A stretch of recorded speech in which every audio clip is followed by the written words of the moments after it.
ఢిల్లీ జంతర్ మంతర్ వద్ద వైఎస్ఆర్ తెలంగాణ పార్టీ అధ్యక్షురాలు వైఎస్ షర్మిల ఆందోళన నిర్వహించారు. కాళేశ్వరం ప్రాజెక్టు నిర్మాణంలో అవినీతి జరిగిందని, దీనిపై సీబీఐ ఈడీలతో విచారణ చేయించాలని డిమాండ్ చేశారు. ప్రాజెక్టు నిర్మాణంలో జరిగిన అవినీతిపై విచారించాలని కోరారు. ఈ సందర్భంగా వైఎస్ఆర్ తెలంగాణ పార్టీ నాయకులు, కార్యకర్తలు నినాదాలతో హోరెత్తించారు. కేసీఆర్ హటావో, తెలంగాణ బచావో అంటూ నినాదాలు చేశారు. కాళేశ్వరం ప్రాజెక్టు పేరుతో సీఎం కేసీఆర్ వేల కోట్ల కమిషన్లు దండుకున్నారని వైఎస్ షర్మిల ఆరోపించారు. రీడిజైనింగ్ పేరుతో కాళేశ్వరం ప్రాజెక్టును 3 రెట్లు వ్యయం పెంచారని చెప్పారు. కమిషన్ల కోసమే కాళేశ్వరం ప్రాజెక్టు నిర్మించారని మరోసారి ఆరోపించారు. కాళేశ్వరం ప్రాజెక్టు దేశంలోనే అతిపెద్ద స్కామ్ అని వైఎస్ షర్మిల ఆరోపించారు. ప్రజల సొమ్ము లక్షల కోట్లను కేసీఆర్ దోచుకున్నారని ఆరోపించారు. 38,000 కోట్ల ప్రాజెక్టును 1,50,000 కోట్లకు పెంచారని చెప్పారు. 3 సార్లు ప్రాజెక్టు నిర్మాణ వ్యయాన్ని పెంచారన్నారు. Crores of rupees.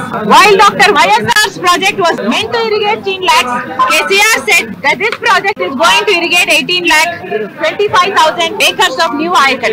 So you have escalated the project cost by 3 times.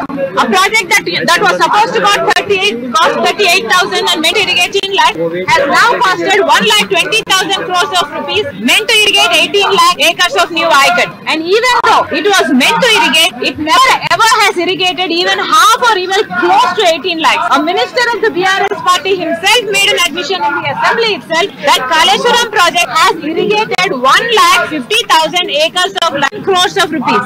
While Dr. YSR's project was meant to irrigate 18 lakhs, KCR said that this project is going to irrigate 18 lakh 25,000 acres of new Ayakat. So you have escalated the project cost by 3 times. A project that was supposed to cost 38